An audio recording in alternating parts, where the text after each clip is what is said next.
What if I told you that somewhere in rural Maine, there exists a street that only appears at the stroke of midnight? A street that vanishes with the first light of dawn, taking with it anyone foolish enough to still be walking its cobblestones when the sun rises. This isn't urban legend. This isn't folklore passed down through generations of campfire stories. This is the documented account of Perdition Lane, a street that has claimed 17 lives over the past century, and the reason why the town of Millbrook no longer appears on any official map. Tonight, we're going to walk down a road that shouldn't exist, following the footsteps of those who never returned, and uncovering the horrifying truth behind the street that was only there at midnight. The year was 1923 when cartographer Edmund Thorne first documented what locals whispered about in hushed tones. Thorne had been commissioned by the state of Maine to create detailed maps of rural communities for the new highway system. Millbrook seemed ordinary enough during the day, a sleepy hamlet of 400 souls nestled between pine forests and granite hills, but Thorne was meticulous in his work, often staying late into the evening to verify his measurements. It was on the night of October 13th that he first saw it. As the church bell tolled midnight, Thorne looked up from his theodolite to see a cobblestone street materializing in the empty lot across from the general store. Not appearing gradually, but snapping into existence, as if someone had turned on a light switch. The street stretched into the forest, lined with gas lamps that flickered with an unnatural green flame. Thorne rubbed his eyes, certain he was hallucinating from exhaustion, but the street remained, solid and undeniable. Against every instinct, screaming at him to stay away, the cartographer approached.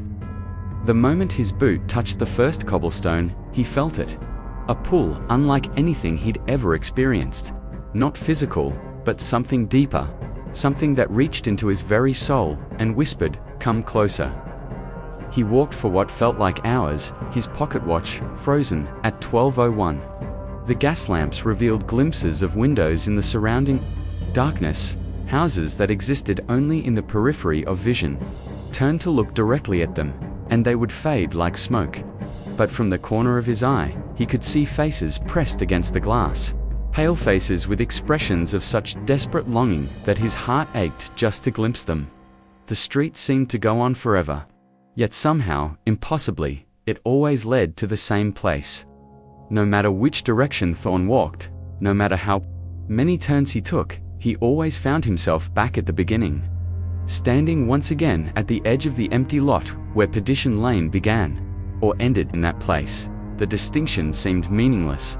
When dawn broke, Thorne found himself collapsed on the grass, his surveying equipment scattered around him. The street was gone. The lot was empty, but his boots were covered in a fine layer of ash that smelled of sulfur and regret. Thorne documented his experience in his official report, noting the precise coordinates where the street appeared. The Maine Department of Transportation filed his report and promptly buried it in their archives. But Thorne wasn't the first to walk Perdition Lane, and he certainly wouldn't be the last.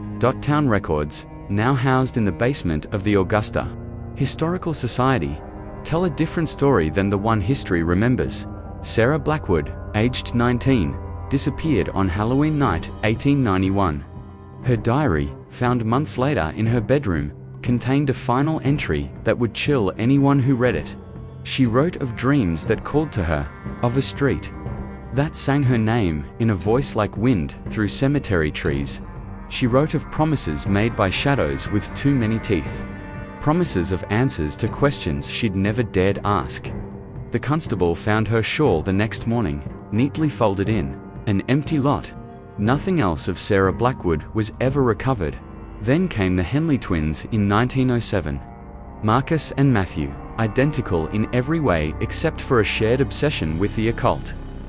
They'd been experimenting with seances and spirit boards, convinced they could contact their deceased mother. On the anniversary of her death, they snuck out of their father's house at 5 minutes to midnight. A neighbor saw them walking toward the town center, holding hands like children afraid of the dark. Their father searched for 3 days before finding them in that same empty lot, sitting cross-legged in the dirt, staring at nothing with eyes like broken glass. They were alive, technically, but whatever walked Perdition Lane had taken something essential from them. Marcus spent the rest of his life in the Danvers State Hospital, drawing the same image over and over. A street that curved impossibly in on itself, lined with lamps that burned with cold fire. Matthew never spoke again, but sometimes, on still nights, neighbors reported hearing him, humming a melody that made dogs howl and babies cry. The pattern became clear to those who cared to look. Every few years, Perdition Lane would claim another soul, always at midnight, always on nights when the veil between worlds grew thin. Halloween, winter solstice, the anniversary of local tragedies. The street fed on specific types of hunger, particular flavors of desperation. In 1935, it was Thomas Morrison, a banker who'd embezzled money from the church fund. He walked Perdition Lane seeking absolution and found something else entirely. In 1948, Margaret Cahill disappeared after her husband's funeral, leaving behind only a note that read, "He's waiting for me, where the street ends and begins." By 1952, the townspeople had had enough. Led by Pastor Jonathan Webb, they organized what they called a spiritual intervention. 53 members of the community gathered in the empty lot at 11:45 p.m. on All Hallows Eve, armed with holy water, crucifixes, and unshakable faith in their righteous cause. At the stroke of midnight, Perdition Lane materialized around them. But this time was different. This time, the street was crowded with figures, the shadows of everyone who had ever walked its length and failed to find their way back. Sarah Blackwood stood at the head of the procession, her 19-year-old face unmarked by the decades that had passed. The Henley twins flanked her, holding hands with fingers that had grown too long. Behind them, a parade of the lost stretched into the green-lit distance. The townspeople tried to flee, but Perdition Lane had rules all its own. Those who came seeking to destroy the street found themselves subject to its ultimate law: walk its length, and you will always return to where you started. Unless, of course, you choose to stay. By dawn, the lot was empty again. 53 residents of Millbrook had vanished without a trace. Within a month, the remaining families had packed their belongings and left. The post office closed. The general store shuttered its windows.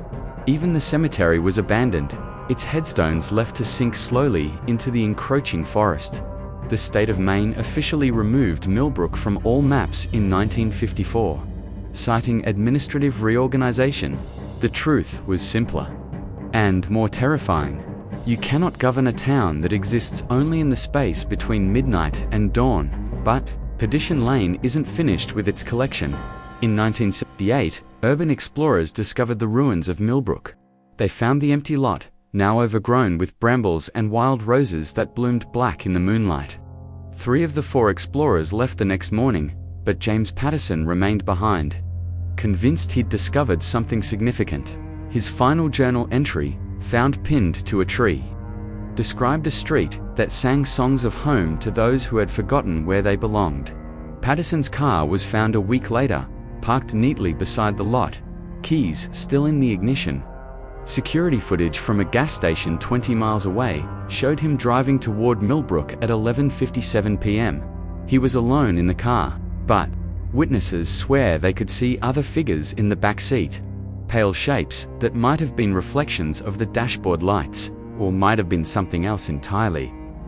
The most recent disappearance occurred just 5 years ago. Dr. Elena Buskus, a folklore researcher from Boston University, had spent months investigating accounts of temporal anomalies in rural New England. She'd interviewed descendants of Millbrook families, tracked down buried reports, even located Edmund Thorne's great-nephew, who still possessed his ancestors' original maps. Vasquez approached Perdition Lane with scientific skepticism and academic rigor. She brought cameras, electromagnetic field detectors, and a team of graduate students who monitored her progress from a safe distance.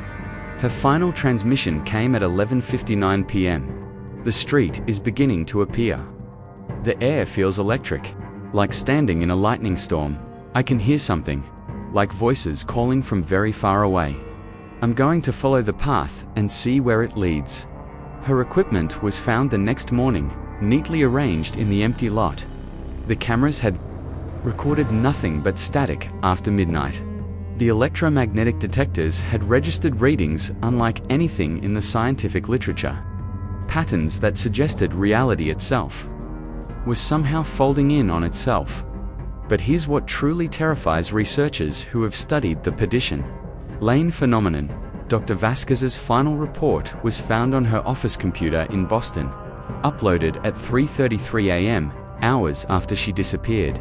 The document contained detailed descriptions of the street's inhabitants, architectural notes about buildings that existed only in peripheral vision, and transcripts of conversations with people who had been dead for decades. The report's final line reads, "I understand now why they call it Perdition Lane. It's not a road to damnation. It's a street for the already damned, those who carry such weight in their souls that they cannot help but walk in circles, always returning to the place where their journey began. The street doesn't trap you. The street is you." Tonight, if you were to drive the back roads of Maine and stumble upon an overgrown lot surrounded by the skeletal remains of a forgotten town, you might think you've discovered something remarkable. You might park your car and wait for midnight, curious about the stories locals refuse to tell. You might even see cobblestones materializing in the darkness, lit by lamps that burn with impossible fire. But remember this, Perdition Lane appears only to those who need it most, and once you understand why you need it, you'll also understand why you'll never leave. The empty lot where Millbrook once thrived still exists, though it takes some effort to find it. GPS systems seem to glitch when you get close, directing you in endless circles through forest roads that all look the same in the dark. Local authorities maintain there's nothing there worth seeing, just another abandoned settlement reclaimed by the wilderness. But every year, cars are found parked along the nearby roads, their owners nowhere to be found. Every year, hikers report seeing lights moving through the trees at midnight and hearing the sound of footsteps on stones where no stones should be. Every year, someone else discovers that some hungers are so deep, so fundamental to who we are, that they create their own reality. Perdition Lane isn't just a street that appears at midnight. It's a mirror that shows us who we really are when we think nobody is watching. It's a path that leads exactly where we need to go, even when we're too afraid to admit where that might be. So the next time you find yourself driving alone at night, fighting the urge to turn down that road that isn't on any map, remember, the street that was only there at midnight is still there, waiting, and it knows your name. Walking it always leads to the same place, no matter where you started. The question isn't whether you'll find Perdition Lane. The question is whether you're ready to discover what you'll find at the end of your journey. Some roads, after all, are meant to be walked alone, and some destinations are worth any price to reach. Sweet dreams.